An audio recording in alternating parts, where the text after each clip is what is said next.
Hey guys, it's the 2nd of December. Just thought I'd show you around some of the things that have succumbed to the frost.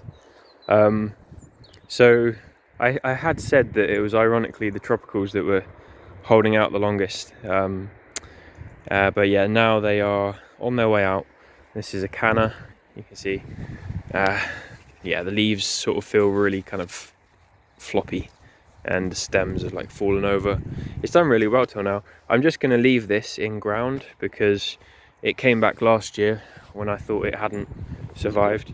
I've also got my pineapple guava that I'm going to plant out today at the allotment, so I'll do that in a bit. Hardy ginger, it's also not looking happy now. It has been very cold here. It's been a lot colder up north, I know.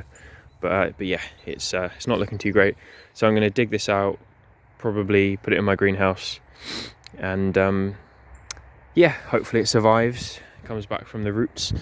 And then my Musa Baju hardy Japanese fibre banana is not looking happy whatsoever. The leaves were green, but yeah, this as well I am going to just leave here. I might mulch it with some wood chips, and I'm pretty sure it'll come back next year because it did last time. The one thing that I was a bit annoyed that I didn't dig up in time was another banana, which I haven't talked about much, Musa velutina, which is meant to be like a pink banana, and I think, yeah, I just kind of forgot about it, to be honest. But from what I know, it's a fairly dwarf banana, although the bananas themselves, if they ever did fruit here, would have lots of seeds in. But it's still something I'd like to maybe try and get to fruit here. So yeah, it's just a case of I don't know actually what to do. I might dig this one up and put it in my greenhouse and mulch it, just so that I'm not risking it completely dying back. I did have an Ensete there last year and that didn't come back, so that seems to be pretty tender. So yeah, I'm going to do that. I'm going to dig those things up. Kale's still looking lovely. There's a lot of weeds I need to get on top of that. I've just been, just before I show you that, this is a pear. I can't remember what it was called now. Oh, it hasn't got a label on. What was it called? It wasn't Comis. Anyway, it hasn't done very well the last couple of years at all. I'm probably just going to dig this out and I'm going to put the pineapple guava there.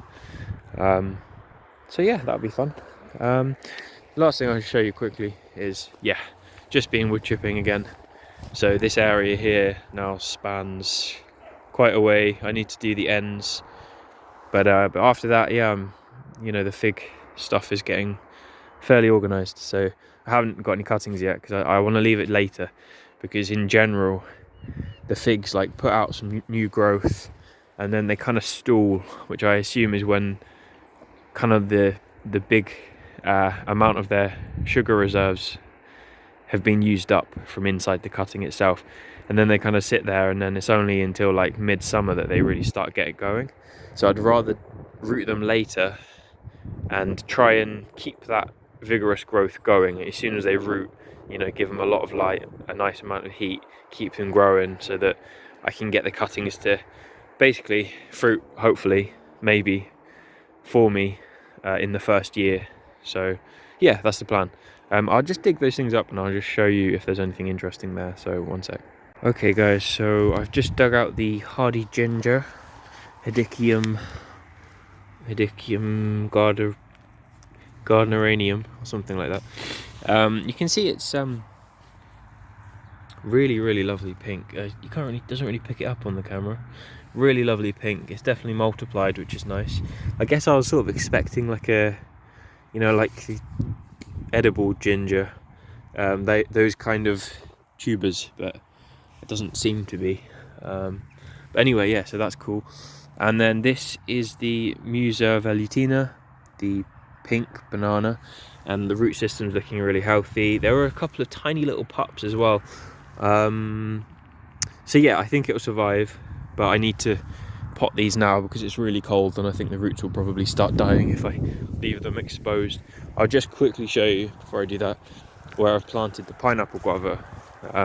So I was going to dig out this pear and put it there, but then I thought, actually, do you know what, where the Musa velutina was there, I thought actually I could plant the pineapple guava there because it's a little bit more out of the way.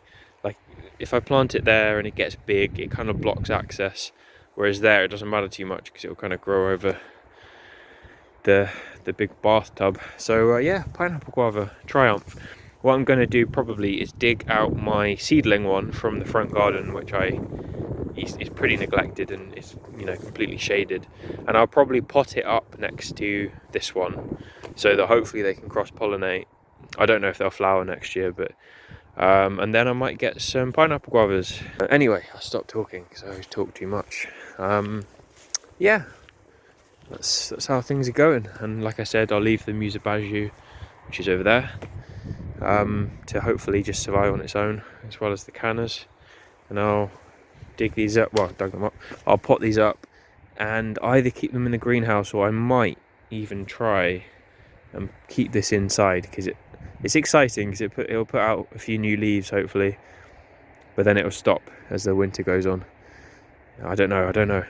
I just like having plants growing basically, so in the winter it's nice just to have stuff growing away. But anyway, my hands are freezing off, so I'm going to stop the video. And yeah, thanks for watching guys, lots of love, lots of peace, and I'll speak to you very soon.